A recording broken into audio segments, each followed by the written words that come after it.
Bueno,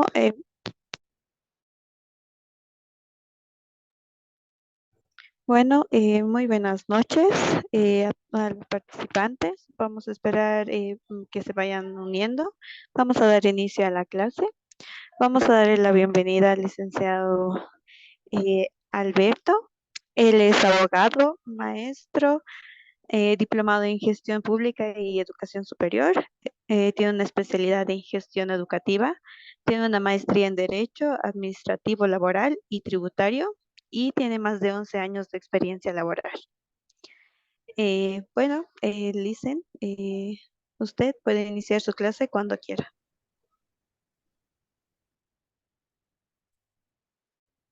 Perfecto. En principio, agradecer a los organizadores, ¿no? Por la invitación realizada y formar parte de este curso de posgrado.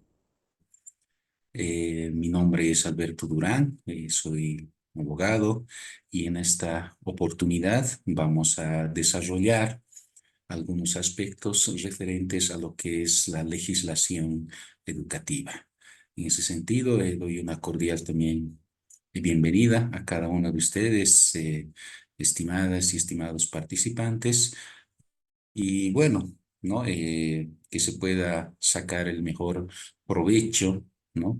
De este módulo a fin de fortalecer, ¿no? El trabajo como también el conocimiento, ¿no? En ese sentido, voy a iniciar describiendo lo que es la metodología de trabajo. En primera instancia, mencionar que procuro siempre realizarlo con participación, en este caso, de los presentes, ¿no? Entonces, en determinados espacios vamos a ir solicitando, ¿no? Y también, ¿no? Señalando algunas interrogantes que me gustaría, ¿no? Puedan ser respondidas por parte de ustedes y tengamos, ¿no? Una participación activa, ¿no? En ese sentido, entonces vamos a dar a conocer la metodología de trabajo. Son 4 sesiones que vamos a desarrollar. De las 4 sesiones, 2 de ellas vamos a dedicarlo a lo que es la Constitución Política del Estado, la ley número 070, y de ahí vamos a ingresar ya a las otras disposiciones normativas eminentemente educativas, ¿no? Como lo es la ley del escalafón nacional, el reglamento de faltas y sanciones, y eso vinculado, ¿no? Tal vez al contexto actual y las problemáticas que se tienen, ¿no? Dentro del sistema educativo plurinacional.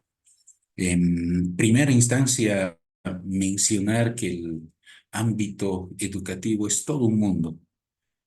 Cuando uno ingresa al área educativa, se va encontrando con diferentes disposiciones normativas, tal vez muchas de ellas desconocidas, ¿no? O que tal vez nunca lo ha abordado en el ejercicio profesional. Entonces, para poder realizar un adecuado, ¿no? Desempeño, ¿no? En este caso profesional, es importante conocer la legislación educativa que tiene, como bien lo decía, sus particularidades.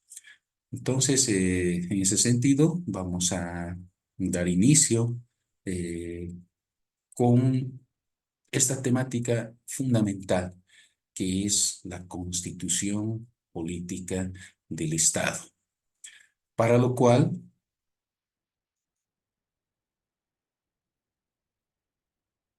voy a lanzar una interrogante, ¿no? A todos quienes son parte de este diplomado, la cual señala lo siguiente: qué es una constitución? Entonces, para ahí me gustaría que vayamos participando. Estoy viendo dentro de nuestros asistentes a 2 personas, tal vez Elizabeth Pumacahua, quizá nos podría señalar qué es lo que entiendes por constitución, ¿no? Lo primero, ¿no? Que venga, ¿no? ¿Cuál es la definición o qué es, qué crees que es una constitución? Elizabeth, ¿estás en línea?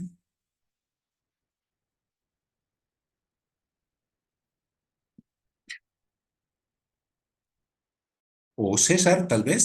César también está en línea.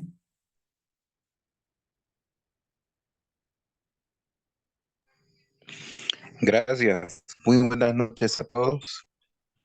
Yo, como parte de un país donde el reglas, las normas de cómo se va a dirigir,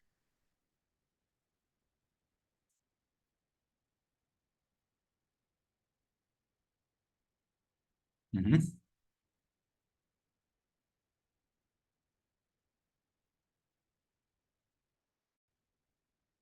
Perfecto, perfecto. Sí, no, está muy bien. Elizabeth, ¿está en línea? Buenas noches, doctor.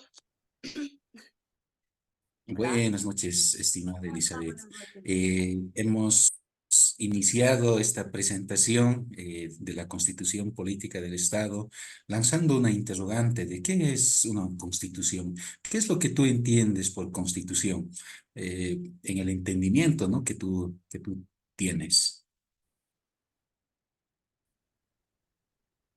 Eh, son normas que rige, ¿no? El Estado, Sí, perfecto. Muy que bien, son, muchas que gracias.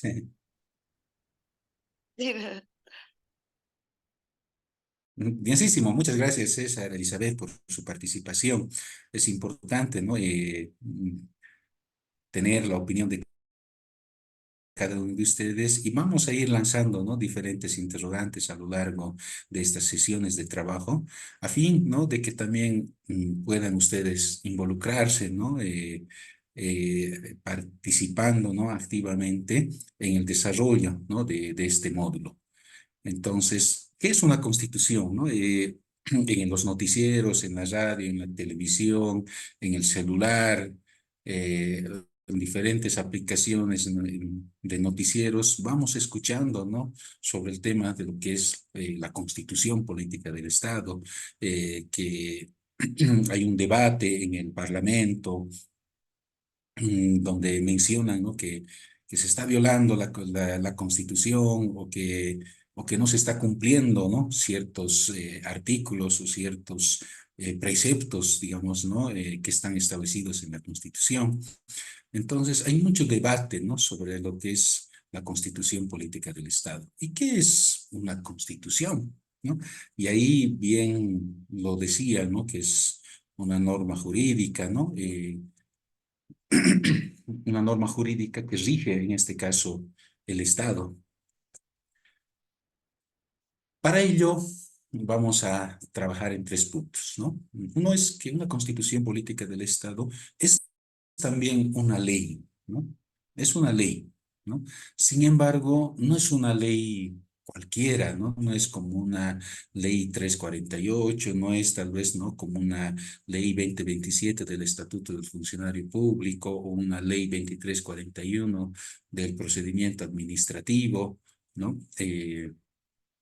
No es una ley cualquiera, ¿no? Sino como bien también lo han resaltado, es una norma fundamental, ¿no? En este caso, que tiene nuestro Estado. Y como cualquier otro Estado, Chile, Perú, Argentina, Colombia, o yéndonos tal vez a otros continentes, todos los países tienen una constitución política del Estado. Tal vez puede que difiera el nombre, ¿no? En algunos lo llaman Carta Magna, ¿no? En algunos lo llaman simplemente Constitución, ¿no? Entonces, hay una variedad, digamos, ¿no? De nombres. Por cierto, en algunos casos yo escucho todavía mencionar, ¿no? Algunos profesionales, colegas, ¿no? Abogados, que se habla de la Constitución como la Carta Magna. Sin embargo, aprovechando tal vez este espacio, ¿no? En el que hablamos de la Constitución, hacer referencia que no es correcto, ¿no? Señalar a nuestra Constitución Política del Estado como una Carta Magna, ¿no? Siendo que esa terminología eh, ha sido plasmada, si se podría decir, en Inglaterra en el año 1215, eh, justamente cuando el rey Juan I de Inglaterra otorga, ¿no? En su calidad de rey. Por eso es una carta magna, ¿no? Es decir, que es una carta del rey, ¿no? Que ha sido otorgado en favor de los aristócratas, ¿no? De ese entonces. Entonces, había, ¿no? De algún modo un conflicto, ¿no? Entre lo que era el rey y lo que eran los aristócratas. Entonces, a fin, ¿no? De hacer paces, ¿no? Entre el rey y los aristócratas y no suceda tal vez una sublevación, ¿no? Entre estos, tal vez, dos cargos tal vez importantes, entonces el rey, ¿no? Cede, ¿no? Sus privilegios a la aristocracia, ¿no? Y eso lo hace justamente a través de una carta magna, ¿no? Entonces, es otro escenario, ¿no? Donde se utiliza esta terminología de lo que es carta magna y no es aplicable, en este caso, al Estado boliviano, ¿no? Lo que corresponde en nuestro caso es denominar la Constitución Política del Estado. Y cuando hablamos de la Constitución Política del Estado es definitivamente amplio. Quizá tardaríamos muchas horas, ¿no? Hablando solamente de la Constitución, puesto que contiene elementos políticos, económicos, sociales, culturales, ¿no? Educativos, ¿no? En este caso. Entonces, es difícil, ¿no? Poder abordar todo lo que es la constitución política del Estado, ¿no? Sin embargo, vamos a determinar que la constitución política del Estado es la norma suprema, ¿no? En este caso, que organiza el Estado boliviano. Y a partir de esa organización también establece derechos y deberes, ¿no? De las personas. ¿Para qué? ¿No? Justamente para regular la conducta, ¿no? De los ciudadanos.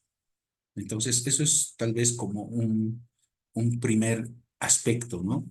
Hablando de lo que es la constitución política del Estado. Eh, Yéndonos tal vez a los antecedentes de la Constitución, es importante señalar que Bolivia ha tenido 16 constituciones antes de que se apruebe, ¿no? La última Constitución Política del Estado. Mira, son 16, ¿no? Que se han ido aprobando a lo largo de la historia, ¿no? De Bolivia. La primera constitución política del Estado ha sido aprobado el año 1826. Entonces, desde 1826, ¿no? A la fecha, justamente, entonces ha habido muchas constituciones, ¿no? Y muchas constituciones han sido abrogadas, ¿no? Justamente por diferentes también escenarios, ¿no? Políticos y sociales. Ya ahí hablamos, ¿no? De los diferentes gobiernos, ¿no? Democráticos, gobiernos militares, y bueno, todos los gobiernos que han ido, ¿no? Sucediendo a lo largo de la historia de Bolivia, ¿no? Y estas constituciones, ¿no? Políticas del Estado se han cambiado justamente, ¿no? En diferentes procesos, ¿no? Históricos, ¿no? La última constitución política del Estado es la que se aprobó, ¿no? En este caso, a través de una asamblea constituyente, que más adelantecito vamos a verlo. Algo interesante, ¿no?, que resaltar respecto a lo que es la Constitución es que la Constitución es todo un sistema, ¿no? ¿Por qué? ¿Por qué hablamos que es un sistema? Es que está determinado por una organización, ¿no? Es decir, nuestra Constitución está adecuadamente organizada, ¿no? En este caso, por tres aspectos que lo voy a denominar. Por un lado está el tema de la declaración de valores. Toda constitución política del Estado establece principios y valores, ¿no?, ético-morales, los cuales sustentan y se desarrollan, ¿no?, en este caso, en un determinado país. Por ejemplo, ¿no?, en el Estado boliviano propugnamos, ¿no?, principios y valores ético-morales, por ejemplo, ¿no?, el Amazúa, Amayuya o Amaqueya. Entonces, es una declaración, ¿no?, que hacemos a través de la Constitución Política del Estado de los valores que debemos desarrollar en nuestros ciudadanos. Entonces, es un primer elemento, ¿no?, que contiene la Constitución Política del Estado. Por otro lado, la Constitución Política del Estado también es un pacto político, ¿no? Es ya sabido, ¿no?, que toda actividad que nosotros como ciudadanos realizamos son políticos, ¿no? Desde que salimos a la calle, desde que bueno, asistimos a una institución educativa superior, posgradual, ¿no? Desde el momento en el que damos a conocer nuestras ideas, la convivencia en la sociedad, la convivencia familiar, ¿no? Todo eso es eminentemente político, ¿no? Entonces, lo cual no hay que mezclar, ¿no?, como que es tal vez la política, ¿no?, entre comillas, ¿no?, tal vez la cual es desarrollada por ciertos personajes, ¿no?, sino que la política en sí misma es una actividad, ¿no?, social, ¿no?, mediante el cual justamente nos interrelacionamos, ¿no?, en este caso con nuestro entorno. Y por otro lado, ¿no?, es el otro elemento, es que es una norma jurídica. Como bien les decía anteriormente, la Constitución es como una ley, ¿no? Pero no es una ley cualquiera, sino es como una ley especial. Y esta ley especial justamente, ¿no?, establece límites, ¿no?, respecto a la conducta, ¿no?, y al quehacer, en este caso, de cada uno de los ciudadanos. Es decir, no puede haber un libre albedrío, digamos, ¿no? Es decir, que cualquiera no puede hacer lo que quisiera, sino que justamente la Constitución regula, ¿no?, esos límites, regula los derechos, los deberes, ¿no?, de cada uno de los ciudadanos. También establece los límites, en este caso, del gobierno, ¿no? Ya sea del presidente, vicepresidente, de los ministros, y también organiza el Estado, ¿no?, a través de sus diferentes poderes, sus representaciones, ¿no?, en este caso, en la Asamblea Legislativa Plurinacional, roles que cumple, por ejemplo, la Contraloría General del Estado, roles que cumple, por ejemplo, el tema, ¿no?, el tema de hidrocarburos. Entonces, nuestra Constitución organiza, ¿no?, al Estado. Dentro de esto es importante señalar, ¿no?, una frase bastante importante, ¿no?, que hace Heráclito de Éfeso, ¿no? Heráclito de Éfeso nos dice, ¿no?, que todo fluye. Somos y no somos, dice, ¿no?, Heráclito. ¿Y a qué se estará refiriendo eso, no? Nos está refiriendo a que el Estado, ¿no?, permanentemente cambia. No es el mismo contexto, ¿no?, político, social del año 1826, ¿no?, donde se elaboró o aprobó la primera Constitución Política del Estado. Y lo interesante tal vez aquí es, ¿no?, mencionar que la primera Constitución Política del Estado ha sido elaborado por Simón Bolívar, ¿no? Entonces, por eso quizá otros lo llaman la Constitución Bolivariana. Entonces, es una constitución política del Estado que se le ha encargado su redacción, en este caso a Simón Bolívar. Y Simón Bolívar, ¿no? A partir tal vez de su experiencia, a partir de su conocimiento, ¿no? Y seguramente viendo cómo se organizan otros estados, ha elaborado, por ejemplo, la primera constitución política del Estado, en este caso de Bolivia. Y es justamente, ¿no? Que ese aspecto hace que la constitución política del Estado, esa primera constitución política del Estado, no dure mucho, ¿no? ¿Por qué? Porque ha sido elaborado o construido, si se podría decir así, ¿no? Desde la experiencia o realidad de otra persona. Entonces, no fue una constitución, ¿no? Que ha surgido desde la realidad, en este caso, de los que conforman, ¿no? En este caso, la sociedad. Entonces, eso es un aspecto también importante, ¿no? Entonces, retomamos, ¿no? Lo que dice Heráclito, que todo fluye, ¿no? Y aquí nos da un ejemplo, ¿no? Interesante, Heráclito, ¿no? Por más que nosotros, dicen, ¿no? Vayamos a la orilla de un río y nos bañemos, y luego volvamos nuevamente a ese mismo río y nos bañamos otra vez, entonces, por más que estemos en el mismo lugar, en el mismo río, ya no es, ¿no? el, el agua que va fluyendo, ya no es el mismo, ¿no? Entonces, es importante, ¿no? En ese sentido, la dinámica, el cambio, ¿no? Que se da en la sociedad.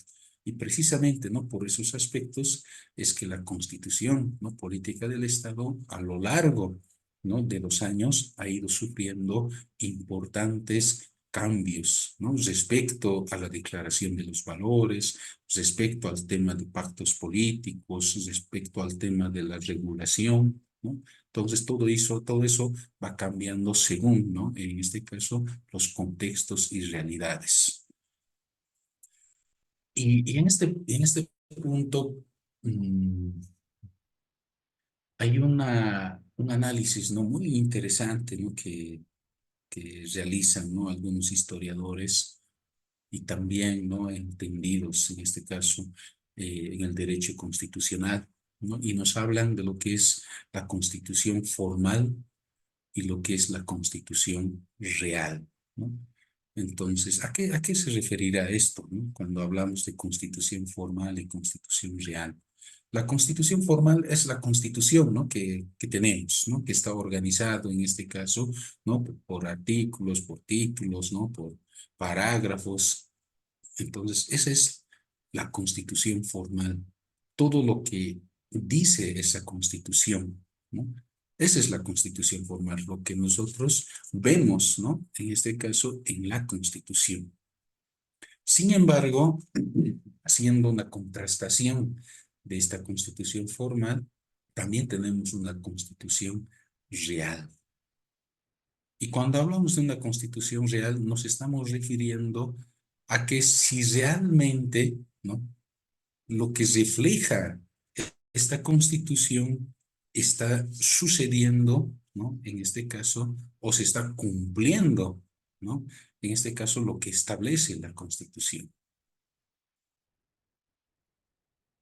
Y es ahí, ¿no? Donde no puede, no puede haber una constitución formal que esté alejada, ¿no? En este caso, de la realidad.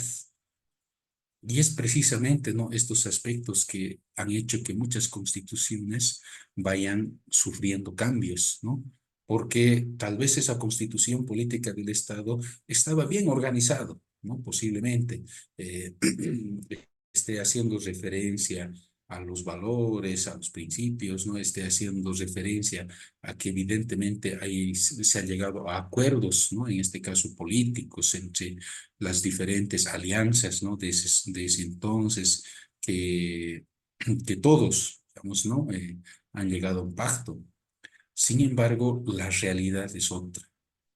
Entonces, ese es un aspecto, ¿no? Muy importante que debemos considerar, ¿no? Cuando hablamos de la constitución política del Estado, de que no solo puede ser declarativa, ¿no? Es decir, sí es una constitución, mucha, muy linda, ¿no? Muy completa, tiene de todo, nos está hablando de esto, de esto, de esto, de este otro, una maravilla. Pero en la realidad, esa constitución política del Estado no se cumple. Entonces, eso es un aspecto, ¿no? Que hay que cuidar, ¿no? Referente a lo que es una constitución, ¿no? Política del Estado. Es decir, que no puede estar alejado lo escrito, ¿no? De lo que pasa en la realidad. La última ¿no? Constitución política del Estado ha sido promulgada el 07 de febrero del 2009. Entonces, casi son más de 10 años, ¿no? Más de 10 años, en este caso, de vigencia, ¿no? De la actual Constitución política del Estado, ¿no? Que tiene quizás sus particularidades esta Constitución política del Estado, porque adopta, si se podría decir, muchas conquistas, ¿no? Que en las anteriores constituciones políticas del Estado no se han quizá tomado en cuenta, ¿no? Y vamos a ver unas tres, por ejemplo, ¿no? Por ejemplo, la inclusión, en este caso, de lo que son las organizaciones, ¿no? Las organizaciones indígenas, ¿no? Campesinas, ¿no? Originarias, ¿no? Entonces, por ejemplo, ese es un aspecto fundamental de esta constitución política del Estado, puesto que ya la constitución reconoce, ¿no? Justamente, ¿no? Este tipo de organización, ¿no? Que anteriormente, de algún modo, quizá estaba relegada. Si bien existía, ¿no? Pero no estaba reconocida, ¿no? En la constitución política del Estado. Es más, ¿no? Hay historiadores que mencionan, ¿no? Que en realidad estos pueblos indígenas originarios, campesinos y afrobolivianos que reconoce la constitución política del Estado representan más, ¿no? Del 60%. ¿No? Y esa mayoría, ¿no? Del 60% no estaba reconocida en las anteriores constituciones políticas del Estado. O si estaba tal vez señalada, ¿no? Sin embargo, estaba limitada, ¿no? En el ejercicio de sus derechos, ¿no? Como los decía anteriormente, ¿no? Esa constitución formal, ¿no? Respecto a la constitución real. Entonces, ese es uno de los aspectos, ¿no? Importantes que se ha incursionado. Otro elemento importante es el tema de que somos un Estado laico, ¿no? Anteriormente, la Constitución establecía, ¿no? Expresamente, ¿no? Que el Estado boliviano profesaba, en este caso, lo que es la religión apostólica, ¿no? Romana. Sin embargo, con la Constitución actual, eh, se reconoce, ¿no? Que nosotros somos un Estado laico. Por tanto, nosotros tenemos libertad, ¿no? De profesar la religión, ¿no? Que nosotros creamos conveniente, ¿no? Entonces, ese es otro aspecto también, ¿no? Importante que se ha insertado, ¿no? Dentro de la Constitución. Y otro aspecto importante también es el tema de lo que es el reconocimiento de las 36 naciones, ¿no? Es decir, hablamos ahora de una constitución política del Estado plurinacional, ¿no? Entonces, reconociendo, en este caso, 36 nacionalidades que siempre han existido, ¿no? Sin embargo, no estábamos reconocidos. Entonces, a partir de la Constitución Política del Estado, se reconoce, en este caso, las 36 nacionalidades, ¿no? Y están insertos justamente en la Constitución, ¿no? Expresamente. Entonces, por ejemplo, ¿no? Esos son algunos, ¿no? Tal vez avances, ¿no? Que se ha establecido dentro de lo que es la actual Constitución Política del Estado. Es importante, ¿no? Sin embargo, señalar que el Estado no obedece solamente a la Constitución, sino que también, ¿no? En este caso, hay otro tipo, ¿no? De normativas que rigen también a un Estado, ¿no? En este caso, hablamos de lo que son los tratados, por ejemplo, internacionales. Sabemos que el Estado boliviano se adscribe, ¿no? A diferentes organismos internacionales, como es la ONU, por ejemplo, ¿no? La Corte Interamericana de Derechos Humanos, la CAN, y así, ¿no? Hay diferentes organismos, ¿no? Internacionales a los cuales los diferentes estados, ¿no? Se adscriben, ¿no?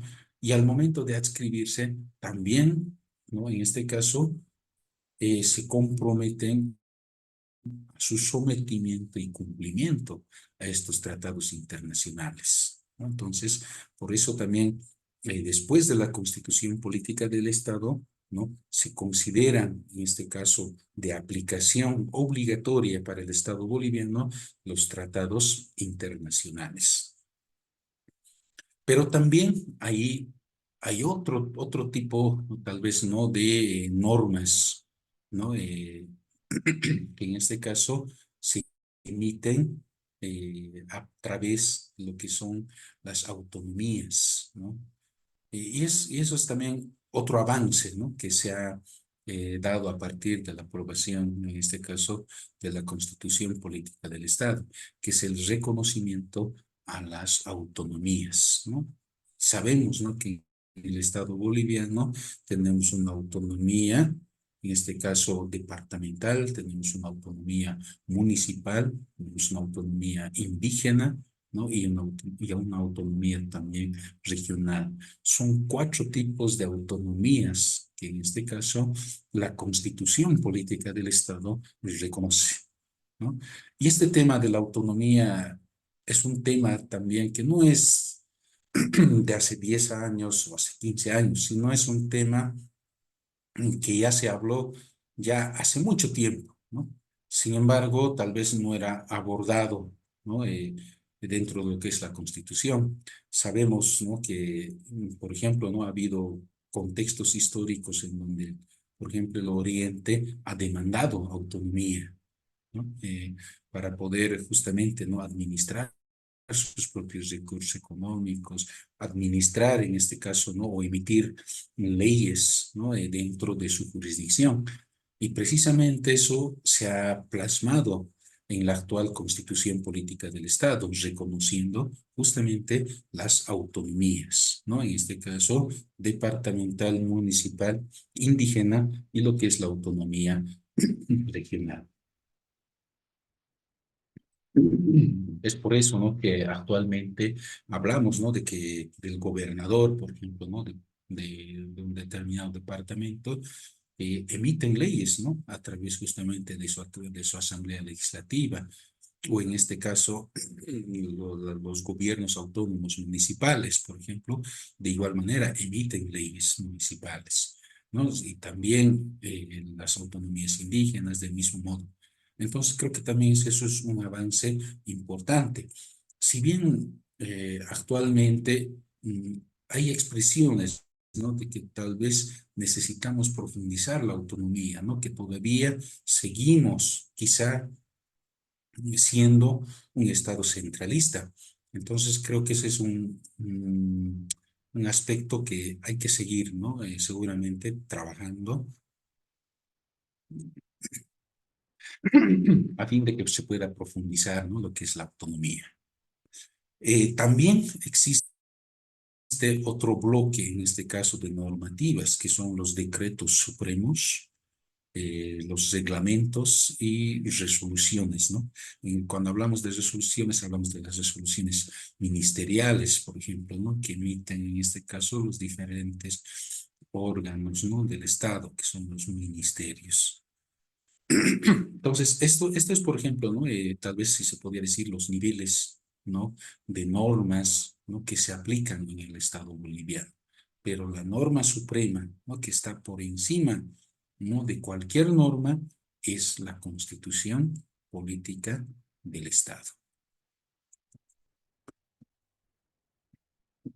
Y como bien los decía inicialmente, la Constitución Política del Estado es una declaración, en este caso, ¿no? De valores, decíamos, ¿no? Y también es una declaración del modelo de Estado que queremos, en este caso, desarrollar y alcanzar, ¿no? Y precisamente la Constitución Política del Estado establece, ¿no? Estos aspectos y nos dice que el Estado boliviano es un Estado unitario, social de derecho, plurinacional, comunitario, libre, independiente, soberano, democrático, descentralizado y con autonomías territoriales. Entonces, ese es el modelo de Estado que actualmente, ¿no? Propugna lo que es la Constitución Política del Estado y las cuales hemos ido, ¿no? Desarrollándolos justamente como avances, ¿no? Que ha tenido esta Constitución. Principios. Es importante señalar, ¿no? Que la Constitución Política del Estado establece, ¿no? Que prácticamente la soberanía reside en el pueblo boliviano. Entonces ahí surge, ¿no? esta afirmación de quién es el soberano. El soberano es el pueblo boliviano. Son nosotros, cada uno de nosotros como ciudadanos somos el soberano. El presidente, el vicepresidente, los ministros o cualquier otra autoridad que en este momento está ejerciendo un cargo, simplemente está asumiendo, ¿no? Esa función por delegación, es decir, nosotros estamos delegando a estas personas que administren el Estado. Pero quienes son realmente quienes deciden, ¿no? Justamente es la totalidad, ¿no? De las bolivianas, las bolivianos, ¿no? Que están integrados por las naciones, pueblos indígenas, originarios, campesinos y las comunidades interculturalidades y afrobolivianas que en conjunto constituyen el pueblo boliviano. Es por esa razón, ¿no? Que en diferentes escenarios, ¿no? Mencionamos que en este caso, ¿no? Los cargos públicos, los servidores públicos, ¿no? Realizan, ¿no? La administración del Estado porque nosotros los hemos elegido para que administren, ¿no? Entonces, es por eso que se ha implementado también a partir de la Constitución Política del Estado lo que es el control social, por ejemplo, ¿no? O por los diferentes, tal vez en este caso, escenarios de representación, ¿no? Que podemos realizar como ciudadanos, ya sea de manera colectiva, ya sea también de manera individual.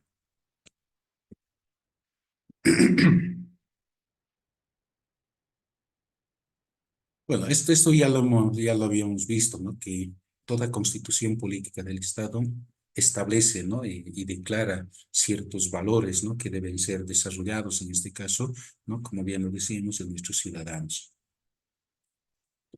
Y aquí tenemos, ¿no? Y la declaración de valores de Amaquella, Mayuya, Masúa, ¿no? El Suma Camaña, el vivir bien, la vida armoniosa, vida buena, tierra sin mal y camino o vida noble. Entonces, esta es una declaración, ¿no? Que justamente hacemos de los principios y valores ético-morales, ¿no? Que, que el Estado, en este caso boliviano, quiere, ¿no? Que se desarrolle en cada uno de sus integrantes.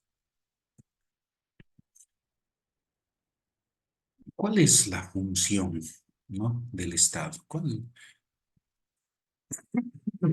es el objetivo, ¿no? ¿Cuál es la función del Estado?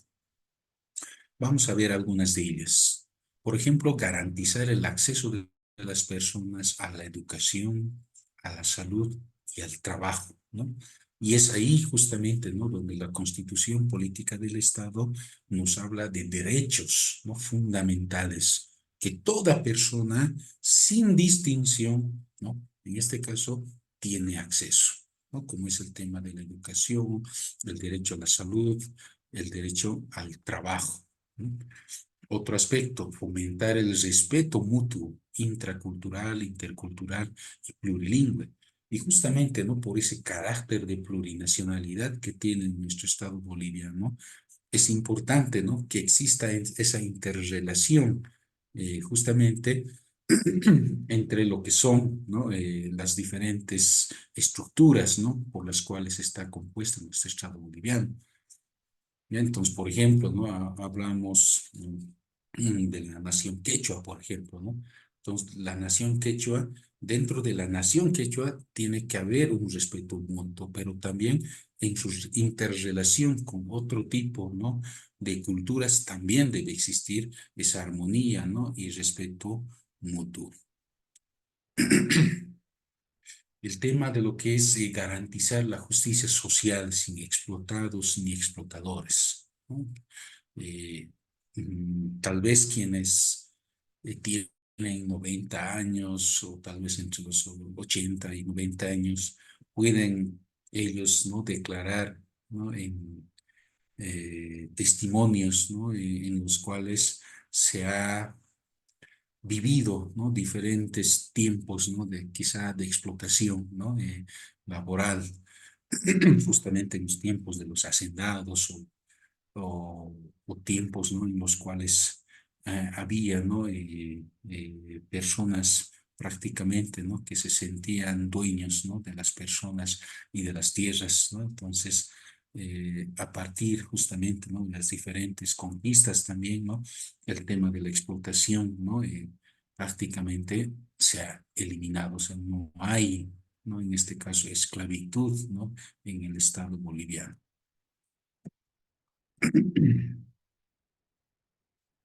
El sistema de gobierno. Bolivia, dentro de su sistema de gobierno, adopta tres formas, ¿no?, en este caso, de representación y participación.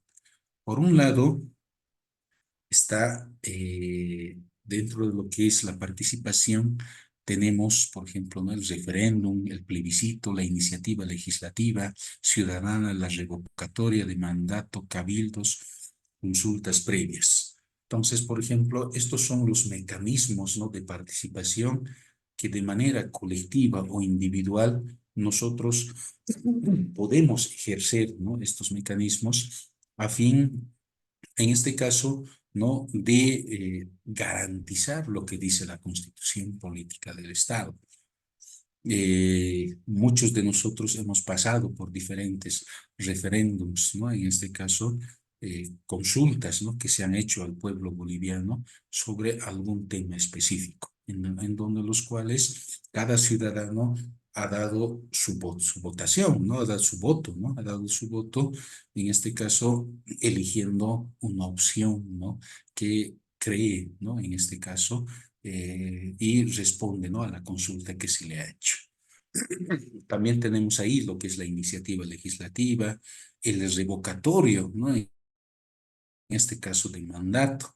Hace poco, ¿no?, se ha desarrollado varios revocatorios, en este caso de mandato, en el Alto, recuerdo, en Santa Cruz de la Sierra, y no me acuerdo, también en la misma ciudad de La Paz. Entonces, los revocatorios igual no son escenarios democráticos en los cuales los ciudadanos, en este caso, ¿no?, a iniciativa justamente ciudadana, ¿no?, dan a conocer, ¿no?, disconformidad, digamos, ¿no? Respecto a la forma de administración, ¿no? De nuestros gobernantes. Entonces, a través del revocatorio de mandato, si se cumple con los requisitos correspondientes, una autoridad, ¿no? En este caso nacional, departamental o municipal, puede ser removido de su cargo, ¿no? Siempre y cuando existan justamente, ¿no? Ciertos requisitos que deben ser cumplidos y que son también establecidos en este caso por el Tribunal Supremo Electoral. Evidentemente, ¿no? Hay que seguir ajustando, ¿no? Puesto que he escuchado, ¿no? También, ¿no? Algunos análisis que hacen, ¿no? Referente al tema del revocatorio de mandato, que prácticamente quizá este mecanismo no está funcionando, ¿no? Correctamente, puesto que hay requisitos que se deben cumplir y que en el tiempo que establece la normativa no es posible, ¿no? Y que además implica, ¿no? La erogación de recursos económicos que dentro de un revocatorio de mandato quizá no se cuentan. Entonces creo que son eh, aspectos que hay que seguir profundizando, ¿no? Respecto a lo que es la participación, ¿no? En este caso, de las y los bolivianos. Pero también existe, ¿no? Otra forma de gobierno, que es la representativa. Y es justamente, ¿no? Lo que decía anteriormente, que nosotros como ciudadanos prácticamente delegamos, ¿no? A ciertas autoridades, a ciertas personas, otros ciudadanos también, ¿no? Bolivianos, para que administren el Estado. Y esa delegación se hace justamente a través de las elecciones, ¿no? Elecciones nacionales, eh, elecciones territoriales, ¿no? En este caso, departamentales, municipales, mediante el cual nosotros como ciudadanos bolivianos elegimos a nuestros representantes por voto universal, directo y secreto, ¿no? Entonces, esa es también otra forma, ¿no? En este caso, de participación, ¿no? Que tienen las y los ciudadanos bolivianos. Pero también existe otra forma de participación que es la comunitaria, ¿no? En este caso, más nos estamos refiriendo, por ejemplo, ¿no? A lo que son los cabildos, ¿no? O las asambleas comunitarias, los cuales cumplen una función de control social. Y este aspecto es bastante importante, el tema del control social. Y, y se ha ido implementando no solamente dentro de lo que es el nivel gubernamental, el tema del control social, ya, sino también en los mismos municipios, en los departamentos, ¿no? En las comunidades, existe lo que es el control social, ¿no? Entonces, el control social es, en este caso, de personas, de ciudadanos, ¿no? De un determinado territorio que fiscalizan, ¿no? El trabajo de las autoridades. Y si esas autoridades, por ejemplo, no están cumpliendo adecuadamente su función, entonces pueden activar, ¿no? En este caso, mecanismos, como lo habíamos dicho, como el referéndum, el revocatorio, no cabildos, consultas, ¿no? Entre otros, para poder reencaminar, ¿no? El trabajo de quienes administran el Estado.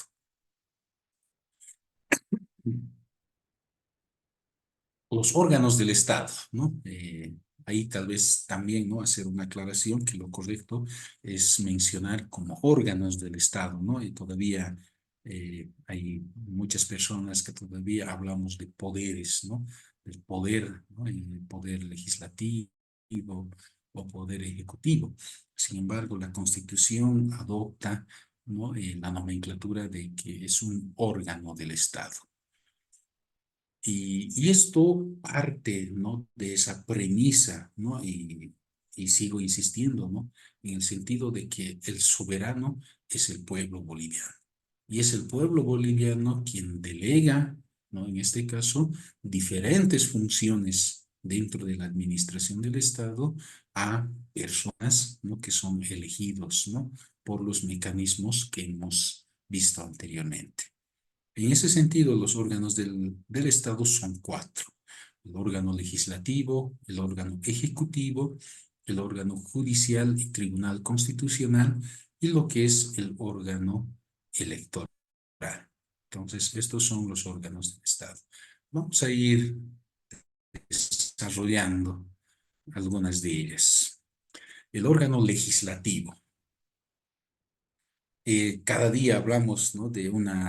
Pareciera de una riña incesante, ¿no? De debates, pareciera interminables dentro de lo que es el Parlamento boliviano, ¿no? Hablamos específicamente de la Cámara de Diputados y de la Cámara de Senadores, ¿no? Entonces, estas dos cámaras justamente comprenden lo que es el órgano legislativo. ¿Cuál es la función, ¿no? de este órgano legislativo? Eh, Tiene prácticamente la facultad de aprobar leyes nacionales, ¿no? Entonces, esa es la particularidad de este órgano legislativo: aprobar y sancionar leyes nacionales que son de cumplimiento, ¿no? obligatorio en todo el territorio nacional. Entonces, esto está por encima, ¿no? Prácticamente de lo que son las autonomías, ¿no? O lo que son las autonomías indígenas. Y este órgano legislativo está compuesto por diputados y senadores que son, ¿no? elegidos en este caso por las y los ciudadanos bolivianos justamente por voto, ¿no? Pero también, ¿no? Este órgano legislativo está compuesto, ¿no? En este caso por diputados y senadores debidamente representados por regiones. Eh, y es también interesante, ¿no? Aquí abordar el tema de lo que es la representación y la distribución de lo que son los escaños, por ejemplo, ¿no? Hablando de diputados y senadores. Anteriormente, ¿no? Los que tal vez eran menos favorecidos respecto a los escaños eran los territorios pequeños, ¿no? O territorios que tenían poca población. Entonces, ellos no se encontraban representados dentro de lo que era el órgano legislativo. Es decir, tenían pocos diputados, tenían pocos senadores. Y eso hacía que también haya una limitación, ¿no? respecto a lo que es satisfacer, tal vez no, las demandas o las necesidades que tienen, ¿no? estos territorios pequeños. Entonces, la Constitución Política del Estado actual, ¿no? establece una distribución, ¿no? equitativa, ¿no? Es decir, no solamente una distribución igual, ¿no?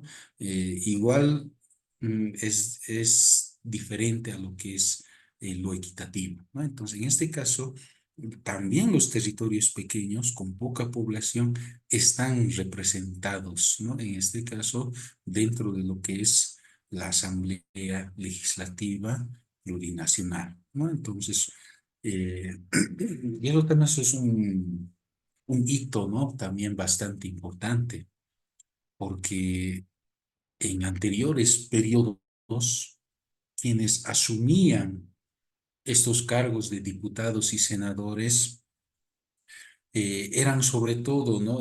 Tal vez personas, si se podría, ¿no? decir, de la clase alta, ¿no? O de la clase media. Pero prácticamente había una nula participación, ¿no? En este caso, de estratos sociales bajos. O, por ejemplo, la participación, en este caso, ¿no? de las comunidades indígenas, originarias, campesinas, afrobolivianas, interculturales. Ellos no estaban representados dentro de lo que era la Asamblea Legislativa Plurinacional. Ahora ya no es extraño, ¿no? Ya no es extraño ver dentro de la Asamblea Legislativa, ¿no? Ver corbatas, sacos, ver abarcas, ¿no? O trajes típicos. Y eso es justamente, ¿no? La plurinacionalidad, ¿no? Del Estado boliviano. Y es en sí misma, ¿no? Cómo se está representando, ¿no? Cada una de las 36 nacionalidades, ¿no? Que tenemos en la Asamblea Legislativa Plurinacional. Entonces, creo que también eso es un avance importante. Evidentemente, hay que seguir profundizando. Por ejemplo, ¿no? El tema de la equidad de género, que todavía sigue en debate. Estamos, por ejemplo, en un proceso en el que se están eligiendo autoridades judiciales. Y ha existido una preocupación, ¿no? Una vez que se ha lanzado la convocatoria, señalando de que no se tenía, por ejemplo, participación de mujeres, ¿no?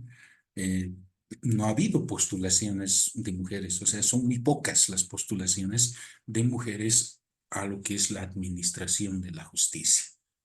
Y ese ha sido una preocupación, ¿no? Que ha sido expresada también, ¿no? Por otros organismos, ¿no? Internacionales que han visto, ¿no? Que nos falta, ¿no? Establecer mecanismos, ¿no? En este caso, de participación de mujeres dentro de lo que es la administración de justicia.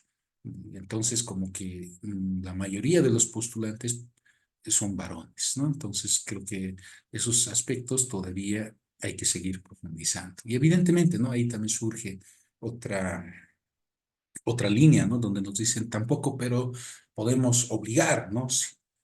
De que sí o sí haya la mitad, por ejemplo, de hombres y de mujeres. Es decir, si no quieren participar, entonces, ¿por qué les vamos a obligar a participar? Entonces, son también opiniones, ¿no? Eh, que se tienen, ¿no? Dentro de lo que es, en este caso, de nuestro territorio.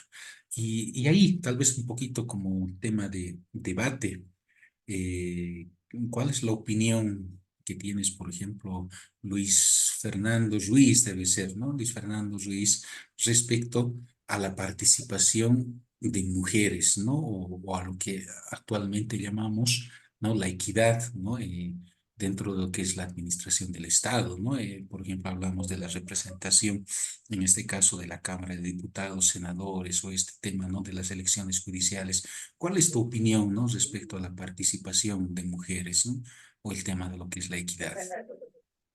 En ese punto no coincido con el tema de las cuotas y porcentajes. Creo que hace muchos años ya las condiciones están dadas como para que quien le interese y quiere participar en política o postular a un cargo, como ahora para el Tribunal Supremo Electoral, que no había suficientes candidatos en algunas regiones y han estado intentando completar el cupo. Creo que debería ser libre nomás o como en los partidos políticos, no por porcentaje, sino pelear por el curul o pelear por la representación.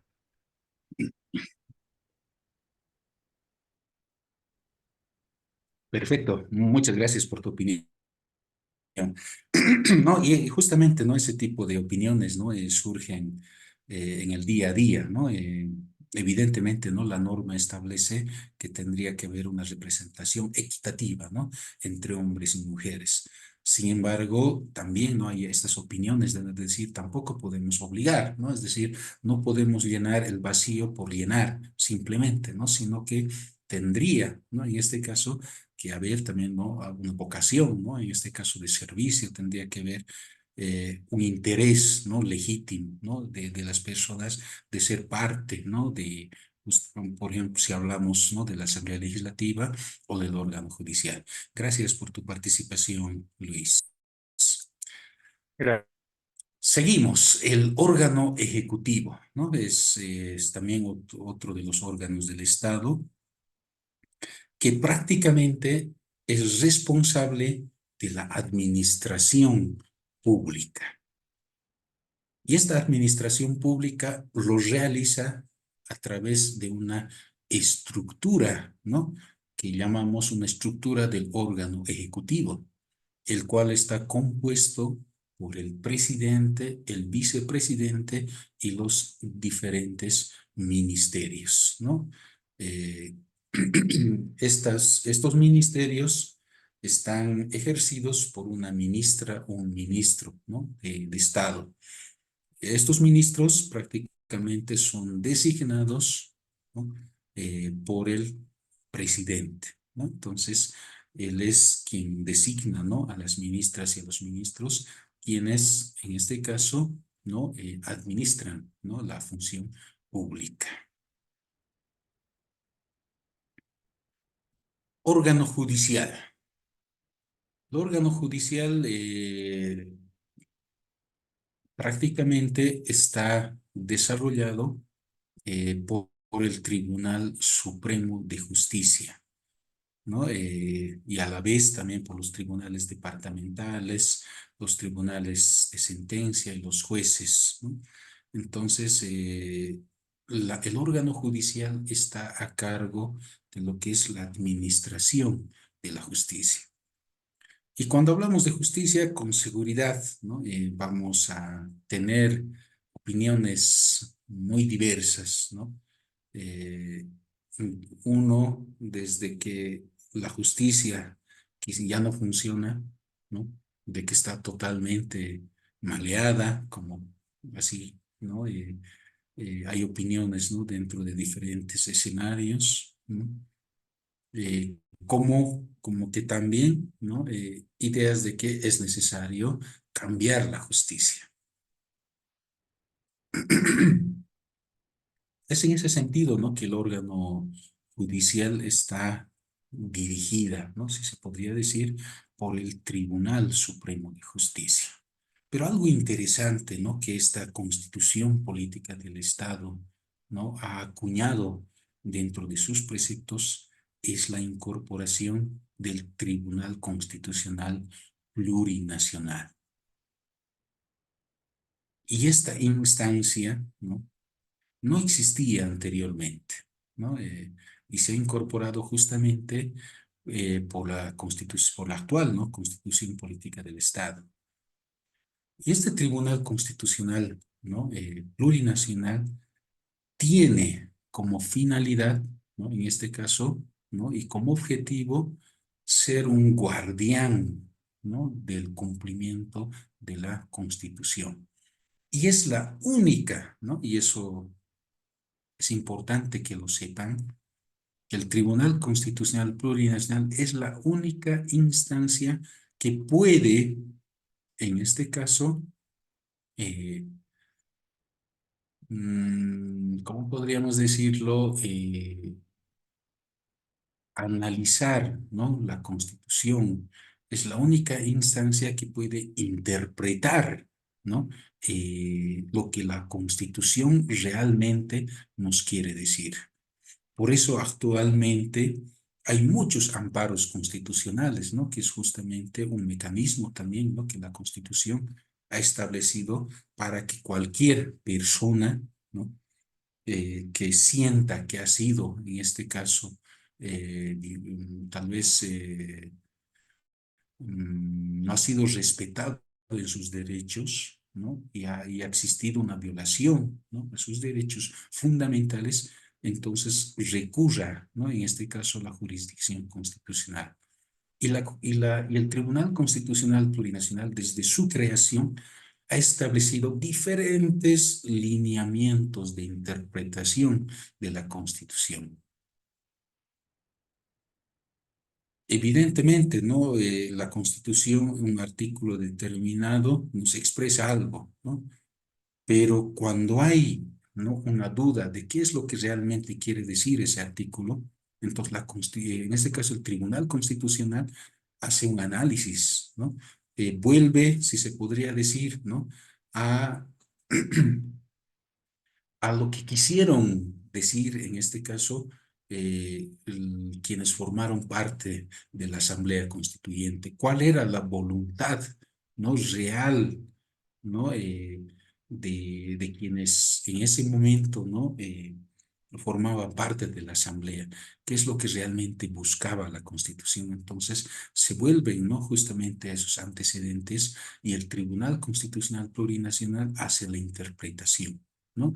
Y esa interpretación que realiza es también de aplicación y cumplimiento obligatorio, ¿no?, en todo el territorio nacional.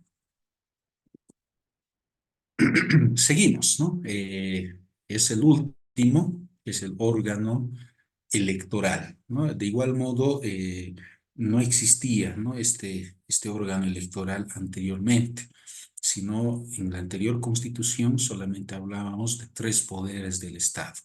Entonces, actualmente hablamos de 4 órganos, ¿no?, del Estado, y el cuarto órgano del Estado justamente es el órgano electoral.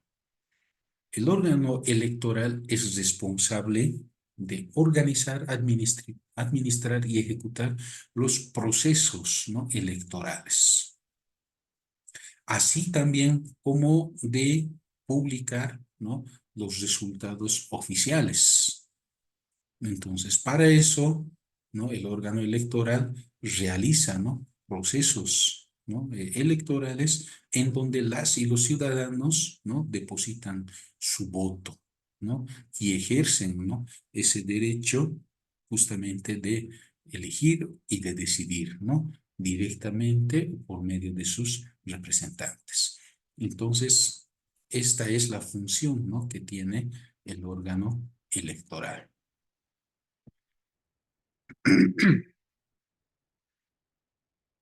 Un aspecto importante, ¿no?, que es necesario resaltar es que estos órganos del Estado, ¿no?, son interdependientes, ¿no? Y sin embargo, no son, en este caso, o sea, no están supeditados, ¿no?, el uno al otro. Es decir, no hay uno más importante que el otro, sino que los 4 órganos del Estado están en el mismo nivel de jerarquía, ¿no? Por tanto, ¿no?, o sea, la declaración de la Constitución Política del Estado es que no existe, ¿no?, un órgano superior. Tampoco puede, ¿no?, en este caso, un órgano determinado, ¿no?, depender de otro órgano, ¿ya? Entonces, eso es también un aspecto, ese es el espíritu, ¿no?, de la Constitución.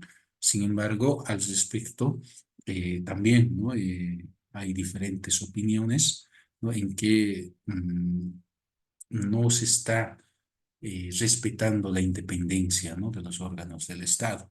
Entonces creo que son aspectos, ¿no?, que surgen justamente del análisis, ¿no?, y de la realidad, ¿no?, que vivimos. Como también bien decía, la Constitución Política del Estado establece derechos, ¿no?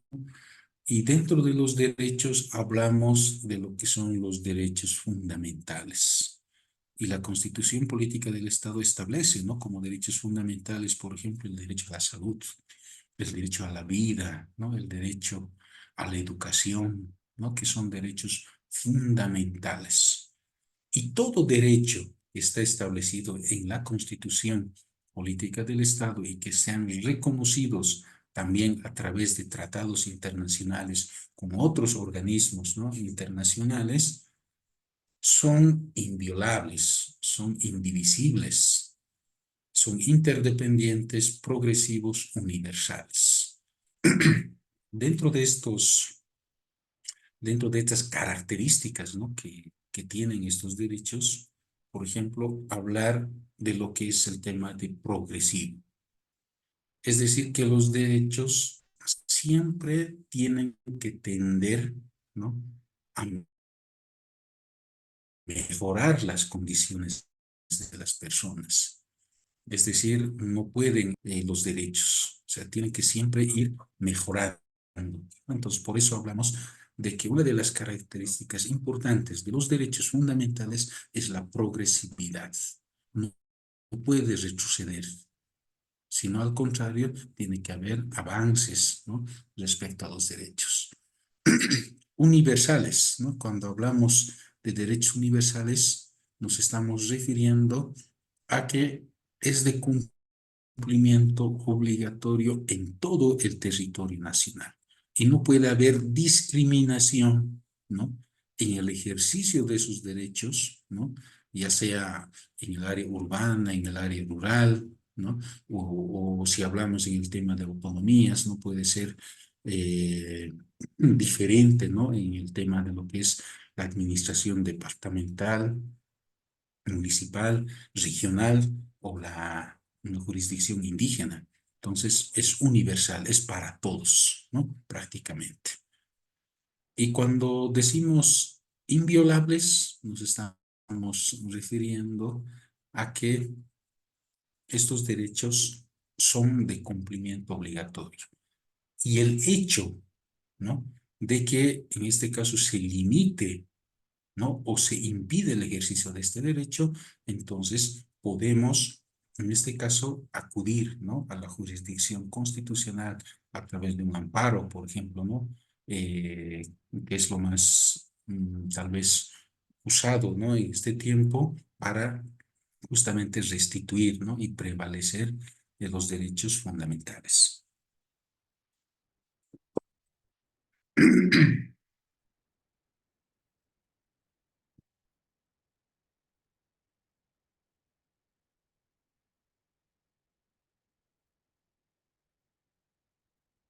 Ya.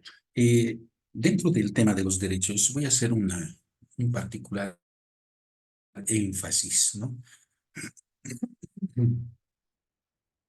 A los derechos de las personas con discapacidad, ¿no? Que es también un elemento importante, ¿no? Que se ha eh, redactado, ¿no? En la actual Constitución Política del Estado, en donde está reforzando la protección a las personas con discapacidad, ¿no? Y no solamente, ¿no? En el ámbito social, sino también en el ámbito educativo, ¿no? En el ámbito en el ámbito laboral, en el ámbito de la representación en diferentes instancias. Entonces, la inclusión, ¿no? De las personas con discapacidad también es un elemento muy importante, ¿no? Que se ha logrado a partir de la Constitución Política del Estado, ¿no? En ese sentido, por ejemplo, ¿no? Que la Constitución establece, ¿no? Respecto a las personas con discapacidad, el derecho, por ejemplo, a ser protegido por su familia y por el Estado, a una educación, ¿no? Y salud integral gratuita, a la comunicación en lenguaje alternativo, a trabajar en condiciones adecuadas de acuerdo a sus posibilidades y capacidades con una remuneración justa que le asegure una vida digna, al desarrollo de sus potencialidades individuales. Y aquí voy a un poquito profundizar lo que sucede en el ámbito educativo, por ejemplo, ¿no? Dentro del cual, ¿no? Dentro de mi experiencia, por ejemplo, en muchas instituciones educativas, ¿no? A fin justamente de dar cumplimiento a lo que establece la Constitución, ¿no? Se han, por ejemplo, implementado la contratación de profesionales, ¿no? Por ejemplo, ¿no? Que hablan en lenguaje de señas, ¿no? Entonces, antes yo recuerdo que niños, adolescentes, jóvenes que tenían problemas, por ejemplo, ¿no? Sordomudos, por ejemplo, era limitado el tema del acceso a la educación. Es más, ¿no? Era como más que una carga, ¿no? Entonces, el sistema, ¿no? Educativo poco o nada, ¿no? Lograba incluir a estas personas con discapacidad, ¿no? Para que puedan, ¿no? Estudiar, ¿no? O en las mismas condiciones que otras personas. Entonces, por ejemplo, actualmente es obligación, ¿no? De las instituciones educativas que cuando hay personas, por ejemplo, sordomudas, ¿no? Es obligación la contratación de un profesional en lenguaje de señas, ¿no? Entonces, Eso es un aspecto también bastante, ¿no? Importante. O el tema, por ejemplo, ¿no? De que las infraestructuras, ¿no? Que se van construyendo, ¿no? Ya deben contener, ¿no? Ese elemento, ¿no? De inclusión a las personas con discapacidad. Entonces, por ejemplo, ya son parte, si se podría decir, de las normas, ¿no? De infraestructura, que existan rampas, ¿no? De acceso para personas, por ejemplo, ¿no? Que tal vez no pueden caminar, ¿no? O que caminen en una silla de ruedas. Entonces, son políticas, ¿no? En este caso, que el Estado ha ido implementando, ¿no? Pero a partir justamente de la constitución política del Estado en favor de las personas con discapacidad. Ahora vamos a, mm, ya viendo tal vez, ¿no? Ese aspecto general de la constitución política del Estado, vamos a ir delimitando, ¿no? El análisis de la constitución al ámbito educativo. Y aquí surge una declaración importante, ¿no? Que hace la constitución política del Estado. Y nos dice que la educación constituye una función suprema y primera responsabilidad financiera del Estado, que tiene la obligación indeclinable de sostenerla, garantizarla y gestionarla. A ver, quizá ahí nos podría ayudar Elizabeth, si se encuentra en sala, que ¿qué entiendes, no? O qué te da a entender, ¿no? Este artículo que establece nuestra Constitución Política del Estado, ¿no? Que la educación constituye una función suprema y primera responsabilidad financiera del Estado. Elizabeth, ¿está presente en sala?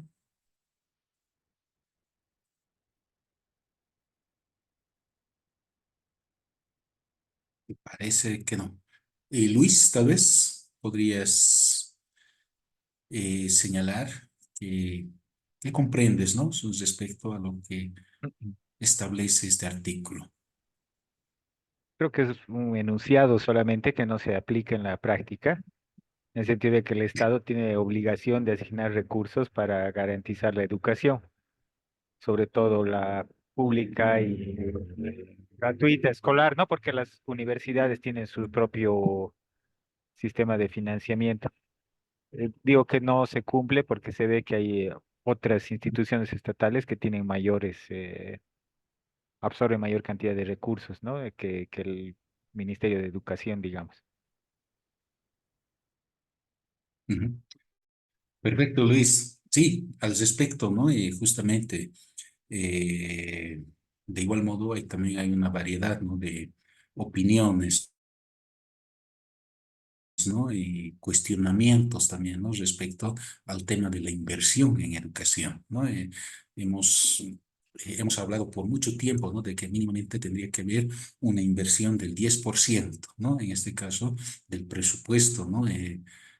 Total que el Estado tiene, ¿no? Sin embargo, este aspecto aparentemente no se cumple, ¿no? Entonces, sin embargo, la Constitución Política del Estado establece, ¿no? Y declara, ¿no? Que la educación constituye una función suprema, ¿no? Y primera responsabilidad financiera del Estado, ¿no? Entonces, eso es, creo que, un punto importante de análisis, justamente entre lo que mencionábamos al inicio, ¿no? Entre lo que es la constitución formal y la constitución real. Entonces creo que aquí evidentemente hay una declaración, ¿no? De importancia, ¿no? De lo que es la educación. Sin embargo, no se está quizá plasmando, ¿no? En lo que es la realidad, ¿no? Entonces, como que está existiendo esta brecha, ¿no? Entre lo formal y lo real respecto a lo que establece la Constitución. La Constitución Política del Estado establece, en este caso, ¿no? Lo que es el sistema educativo. O sea, ya nos habla de un sistema educativo y nos dice, ¿no? Que el sistema educativo, ¿no? En este caso, quienes tienen tuición sobre el tema, ¿no?, de la educación, ¿no?, son el Estado y la sociedad. Y también ya nos habla de cómo está estructurado, ¿no?, en este caso, el sistema educativo, ¿no? Nos habla de lo que es la educación regular, la alternativa y especial, y la educación superior de formación profesional. Y, y esto está aprobado en la Constitución Política del Estado. Y más allá, justamente, vamos a ver otra normativa, ¿no?, otra disposición normativa educativa, que es la Ley 070, ¿no?, en el cual ya se amplía, ¿no?, y desarrolla lo que es el sistema educativo, cómo está compuesto, los diferentes subsistemas y todos los aspectos ya más particulares, ¿no?, de lo que es el sistema educativo. Y también la Constitución nos dice, ¿no?, que el sistema educativo está compuesto por las instituciones educativas fiscales, instituciones educativas privadas y de convenio. Eh,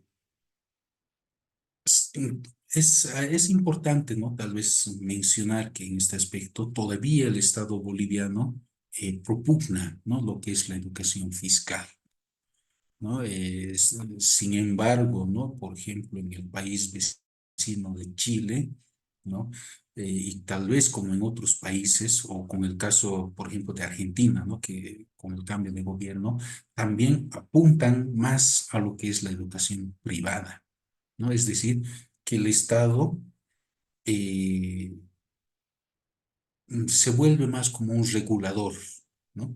Más como un regulador, y promueve más lo que es la educación privada, ¿no? Es decir, que quien quiere estudiar, entonces le tiene que costar, ¿no? Entonces ellos prácticamente pagan, ¿no? Entonces, sin embargo, en Bolivia, ¿no?, a partir justamente de la Constitución Política del Estado, en este caso, ¿no?, se promueve lo que es la educación fiscal y gratuita, ¿no?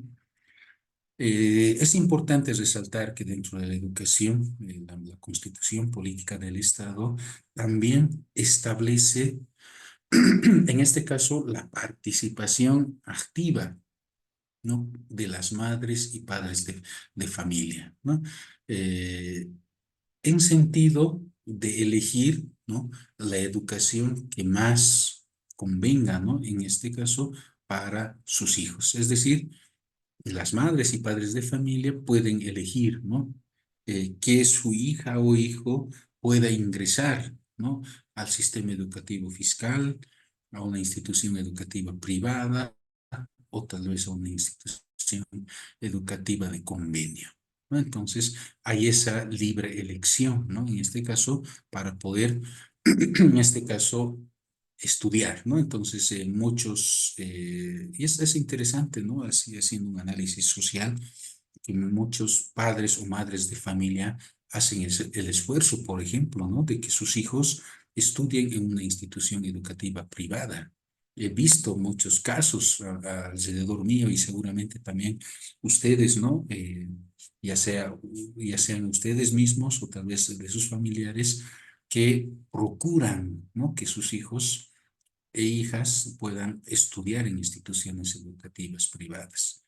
Y esto quizá, ¿no?, frente tal vez a la crítica, ¿no?, de que tal vez dentro de una institución educativa fiscal no enseñan lo mismo, ¿no?, que en una institución educativa privada, donde es más exigente, donde también los profesionales, ¿no?, que trabajan ahí también tienen mayores exigencias, ¿no?, que en las instituciones educativas fiscales.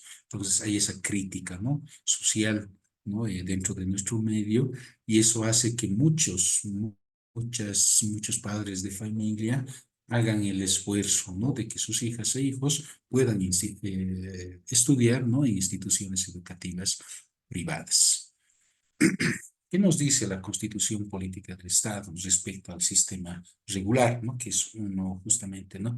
Uno de los subsistemas, ¿no? Del sistema educativo plurinacional.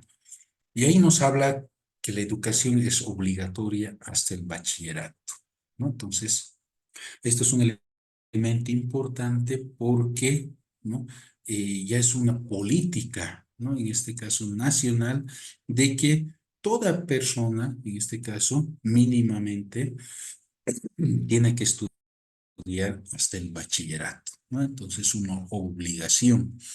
Por eso es que también, ¿no? El Estado ha establecido diferentes mecanismos, ¿no? Para que las personas puedan seguir estudiando.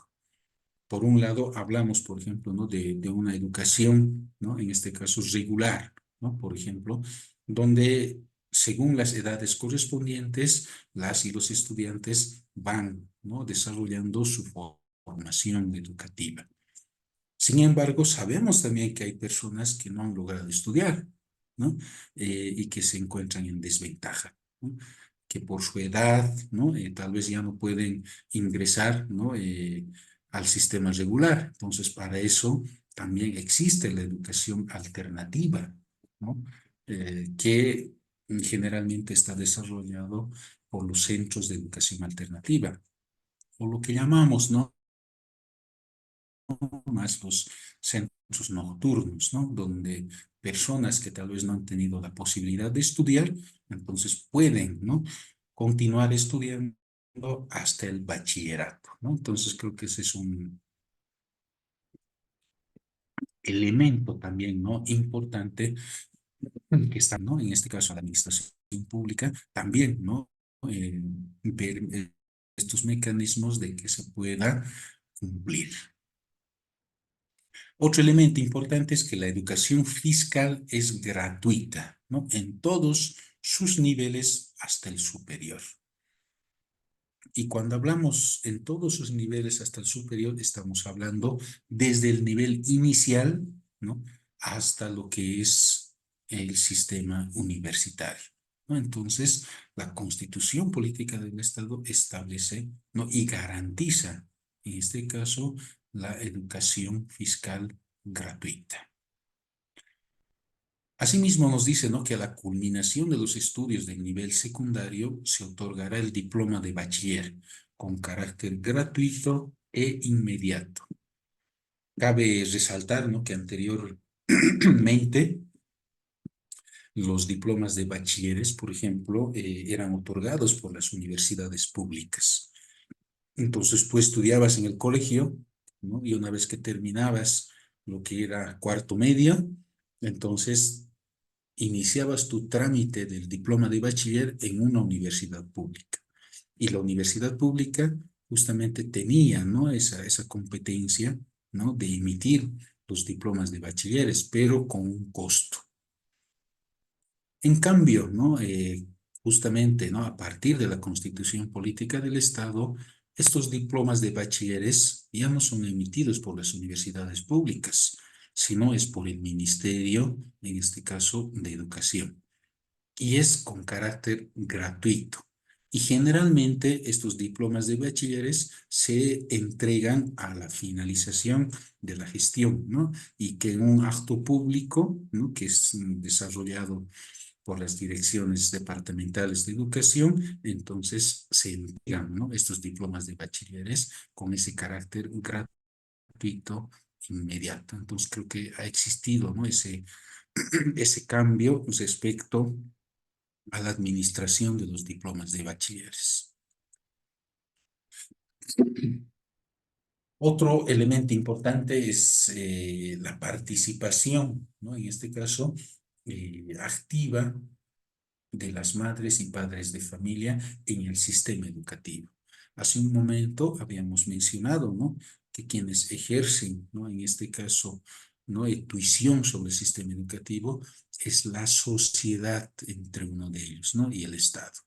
Y cuando hablamos de sociedad, estamos hablando justamente de los padres de familia.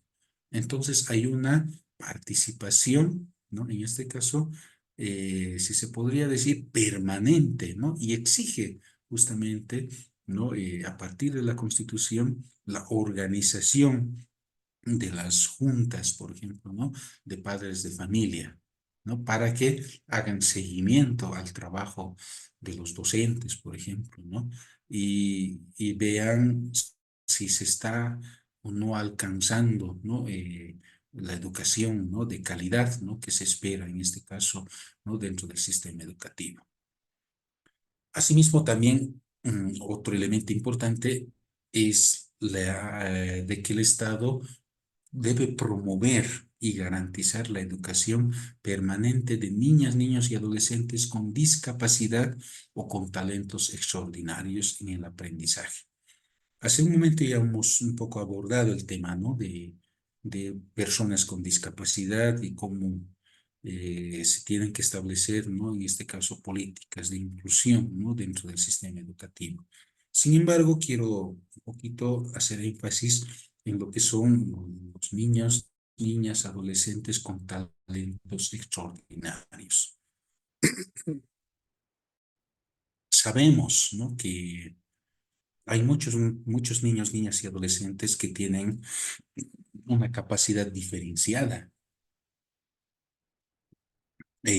respecto a sus pares, ¿no? Es decir, son bastante inteligentes, ¿no?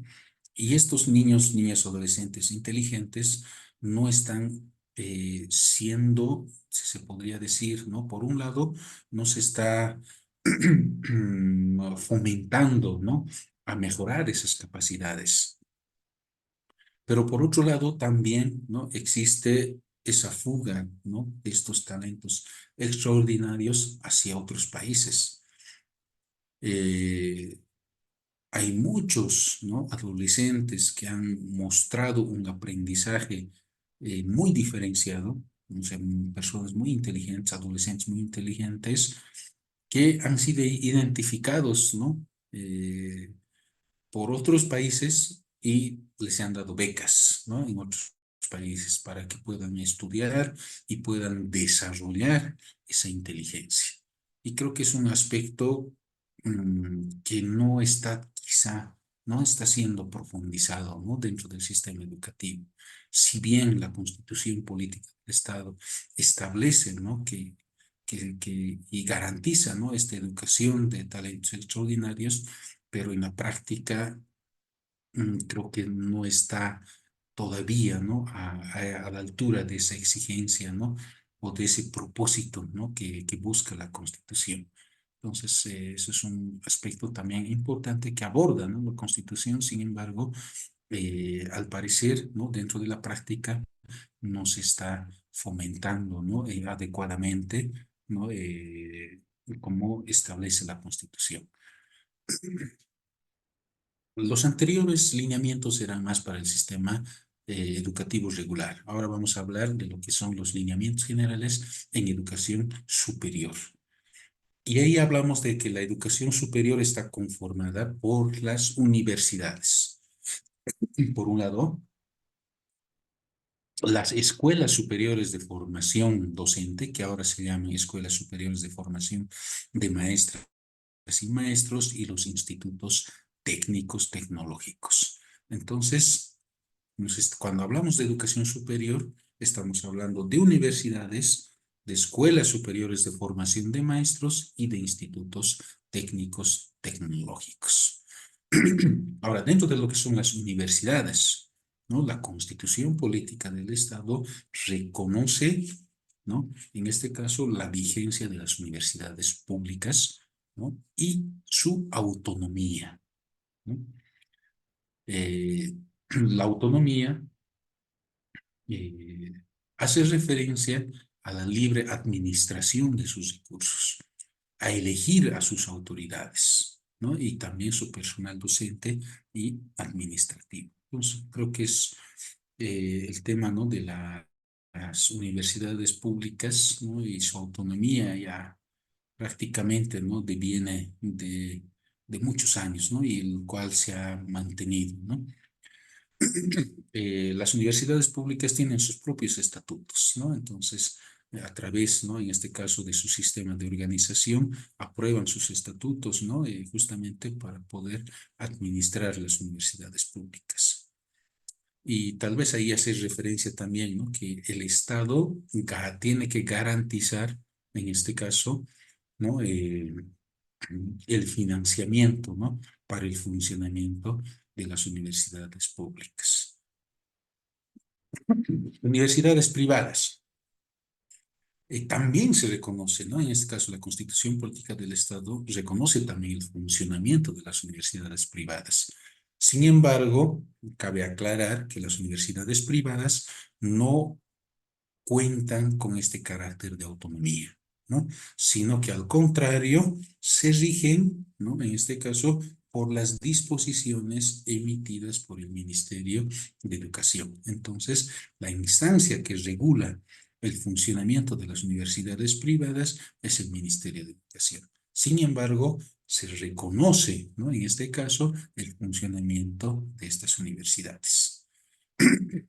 Siguiente, ¿no? El Estado reconocerá la vigencia también de los institutos técnicos, tecnológicos y artísticos, ¿no? Por ejemplo, aquí en Chuquisaca tenemos, ¿no? Varios institutos, ¿no? Aquí en el departamento de Chuquisaca, por ejemplo, tenemos, hay un instituto donde forman secretarias, por ejemplo, ¿no?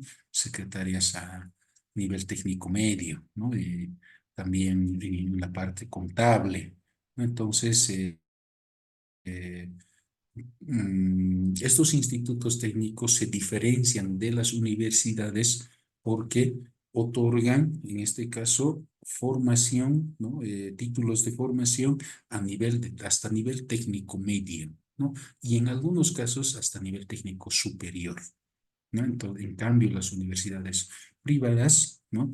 Otorgan títulos a nivel de licenciatura y también desarrollan también cursos de posgrado, ¿no? Entonces, y están, ¿no? Habilitados para poder, en este caso, otorgar, ¿no? Ese tipo de títulos. En cambio, los institutos técnicos tecnológicos es hasta el nivel técnico superior solamente, ¿no? Entonces, es la diferencia. Respecto a la formación docente, la Constitución, ¿no? Reconoce la formación docente y nos dice que el magisterio público, ¿no? El magisterio público debe ser capacitado, ¿no? Y formado permanentemente, ¿no? Y para eso, la Constitución Política del Estado, ¿no? Establece la creación de las escuelas superiores de formación de maestras y maestros. Ya existía anteriormente, ¿no? Eso tampoco no es algo nuevo, existía, ¿no? Las escuelas superiores de formación de maestros con otra nomenclatura, ¿ya? Sin embargo, también la actual Constitución Política del Estado reconoce, ¿no? La creación de las escuelas superiores de formación de maestros. Y nos dice, ¿no? Que la formación docente será única, fiscal, gratuita, intracultural, intercultural, plurilingüe, científica y productiva.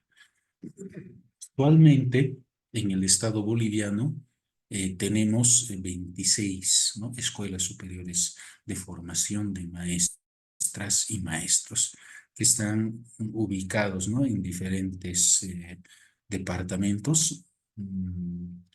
Y a la vez, estas escuelas superiores de formación de maestros también tienen sus extensiones, ¿no? Que son denominadas unidades académicas. Entonces, con eso sumarían más o menos 47 centros, ¿no? En este caso, de formación de maestras y maestros en todo el territorio nacional. Y esta formación de maestros tiene que ser con compromiso social y vocación de servicio, ¿no? Entonces, ahí también podríamos abrir, ¿no? Un abanico, ¿no? De debates y criterios, ¿no? Respecto a la formación docente, ¿no? Las debilidades, ¿no? Que tiene, ¿no? Respecto a cómo están siendo formados, ¿no? Los actuales maestras y maestros. Sin embargo, también las maestras y maestros tienen diferentes ventajas, ¿no? Que también establece la Constitución. Por ejemplo, el tema de que los maestros tienen, ¿no? la obligación, ¿no?, de participar en procesos de actualización y capacitación. Y para esto, ¿no?, justamente el Ministerio de Educación ha creado lo que es la Unidad Especializada de Formación Continua, UNEFCO. Esta es una instancia, ¿no?, del Ministerio de Educación que se hace cargo de realizar diferentes cursos de actualización y capacitación de las maestras y maestros del sistema educativo plurinacional. Entonces, creo que es una ventaja, ¿no?, importante que tienen los maestros de tener una entidad pública, ¿no?, específica destinada a los procesos, ¿no?, de actualización y capacitación, ¿no?, en diferentes áreas, ¿no?, y eso según las necesidades y requerimientos, ¿no?, en este caso de los contextos como también las necesidades, ¿no?, del sistema educativo. Otro elemento importante en la formación docente es que se garantiza la carrera docente y la inamovilidad laboral. Y esto es tal vez un elemento cuestionable, ¿no? He participado en muchos debates, ¿no?, en donde se ha hablado sobre el tema de la inamovilidad laboral, ¿no?, en este caso del personal docente. Y hay quienes apoyan, ¿no?, la inamovilidad laboral como una conquista, ¿no?, en este caso de las maestras y maestros que en diferentes etapas, ¿no?, de nuestra historia, ¿no?, también, ¿no?, ellos han ido, en este caso, logrando, ¿no?, estos beneficios. Sin embargo, por otro lado, también, ¿no?, existen criterios en decir de que el tema de la inamovilidad laboral es una desventaja. ¿Por qué? Porque el maestro, al saber que su trabajo es seguro y que nadie lo va a retirar, entonces ya no se esfuerza, ya no se capacita, ¿no? Ya no hace tal vez cursos de posgrado, ¿no? Entonces ya no hay, en este caso, digamos, si se podría decir, una competencia, ¿no?, de seguir profesionalizándose y mejorar, ¿no?, sus capacidades, en este caso docentes, ¿no? Entonces, hay esa balanza, ¿no?, de criterios respecto a la inamovilidad laboral. Sin embargo, la Constitución garantiza, ¿no?, en este caso, la carrera docente y la inamovilidad laboral. Y nos dice, ¿no?, conforme con la ley. Y justamente ahí, y más adelante vamos ya a abordar, surge lo que es la ley del escalafón nacional, donde se reconoce la carrera docente y la carrera administrativa dentro del sistema educativo plurinacional, ¿no? Entonces, eso vamos a ir abordándolo más adelante. Finalmente, ¿no?, otro nivel también es el artículo 97 cuando hablamos de la formación posgradual. Y nos dice, ¿no?, que la formación posgradual en sus diferentes niveles tendrá como misión fundamental la cualificación profesional. Y dentro de lo que es el sistema educativo plurinacional, justamente también en la formación docente existe una institución educativa responsable de la formación posgradual de las maestras y las maestros, por ejemplo, ¿no?, que en este caso es la Universidad Pedagógica. Es la única institución, ¿no?, a nivel nacional autorizada para desarrollar, ¿no?, cursos de posgrado para maestras y maestros, ¿no?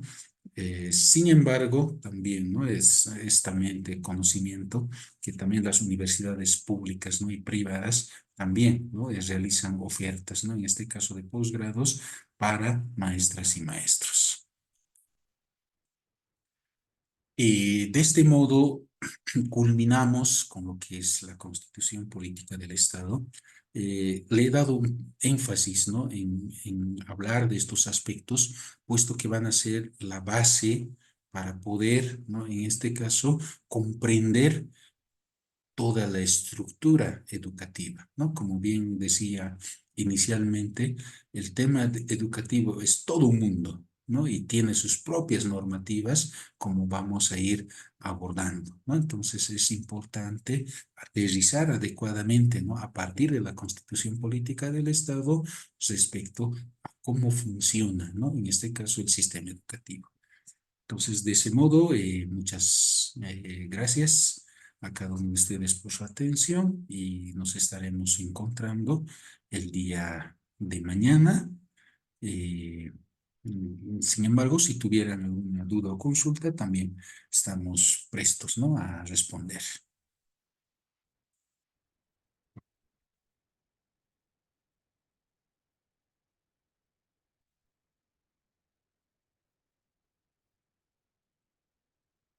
Ya, creo que no hay. Entonces, nos vemos mañana. Mañana, si no me equivoco, es de 7 a 9 de la mañana. Ahorita justamente voy a confirmar. Ah, no, es de 10 a 11:30. Entonces, por favor, entonces mañana nos vemos a esa hora para continuar, ¿no?, con esta temática de legislación educativa. Tengan una buena noche, estimados participantes. Gracias, buenas